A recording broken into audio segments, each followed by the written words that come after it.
Satu angka ini cukup membuat investor bertanya-tanya. Laba bersih turun 16,8%. Bukan perusahaan kecil, bukan emiten yang baru IPO, tapi salah satu raksasa batu bara Indonesia, Bian. Dan yang membuat semakin menarik, meski laba turun, sahamnya tetap dihargai mahal. PER ratusan kali, market cap jumbo, dan tidak ada panik selling besar. Jadi pertanyaannya sederhana, apakah ini sinyal bahaya, atau hanya fase normalisasi setelah super cycle batu bara? Hari ini kita akan membedahnya secara lengkap. Dari laporan keuangan terbaru, rasio penting, sampai siapa sebenarnya sosok di balik perusahaan ini. Mari kita mulai dari angka. Bagian 1, apa yang terjadi di laporan keuangan terbaru?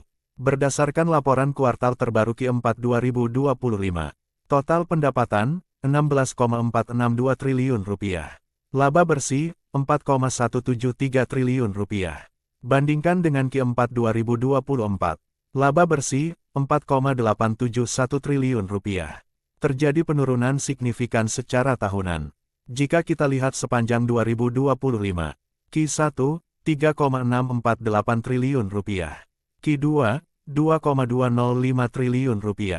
Q3, Rp2,901 triliun. Q4, Rp4,173 triliun. Terlihat bahwa Q2 adalah titik terendah tahun lalu. Namun yang menarik, pendapatan Q4 2025 justru naik dibanding tahun sebelumnya.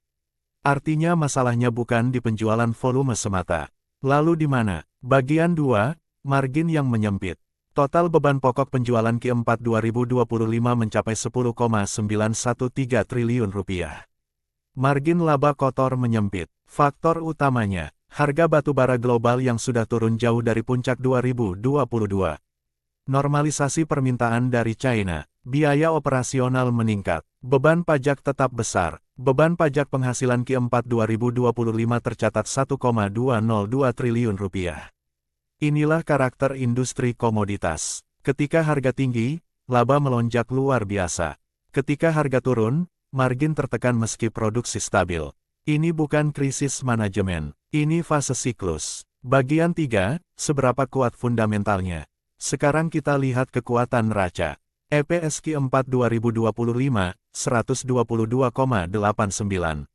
Turun dari 143,04 tahun sebelumnya. Return on equity, 9,53%. Turun dari 13,39%. Return on assets, 7,26%. Namun yang sangat menarik, interest coverage ratio, 270 kali. Artinya kemampuan bayar bunga sangat kuat. Struktur keuangan sangat sehat. Risiko gagal bayar hampir tidak ada. Jadi secara fundamental, Bian masih solid.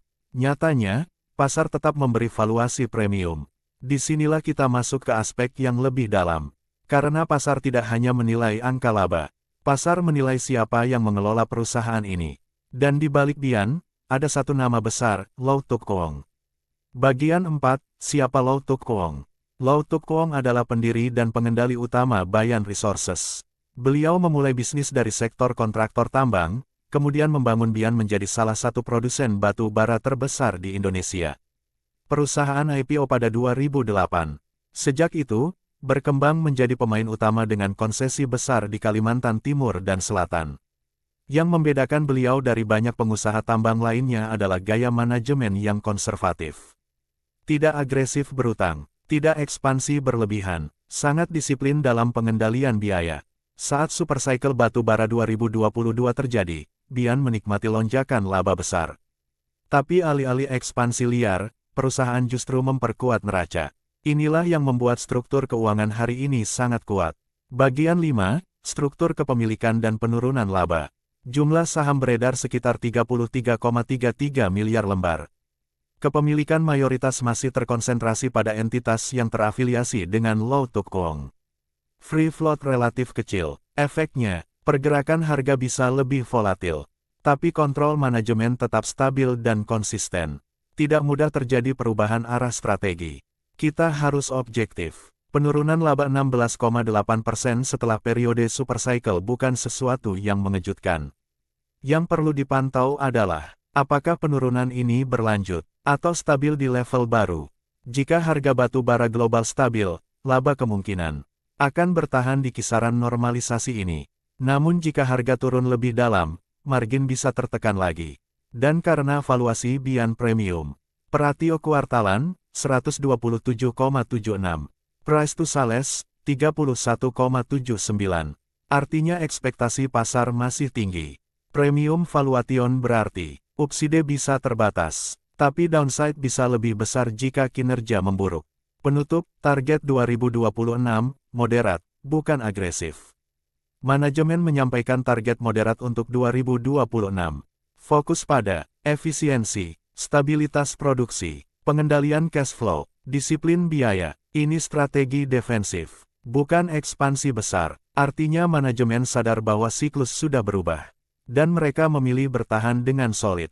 Langkah ini menunjukkan bahwa BIAN tidak sedang runtuh. BIAN sedang kembali ke fase normal setelah euforia. Fundamental masih kuat, manajemen berpengalaman, neraca sehat, namun industri batu bara tetap siklikal, dan valuasi premium menuntut konsistensi tinggi. Pertanyaannya sekarang bukan lagi, apakah BIAN perusahaan bagus, tapi, apakah harga sahamnya masih mencerminkan risiko yang ada? Itulah yang harus Anda jawab sebagai investor. Jika Anda ingin analisis fundamental yang objektif, berbasis data, dan tidak hanya ikut sentimen pasar, subscribe channel analisa saham ini, like video ini, dan tulis di kolom komentar, apakah Anda masih percaya pada BIAN untuk jangka panjang? Sampai bertemu di pembahasan berikutnya. Semoga sehat selalu dan salam sukses.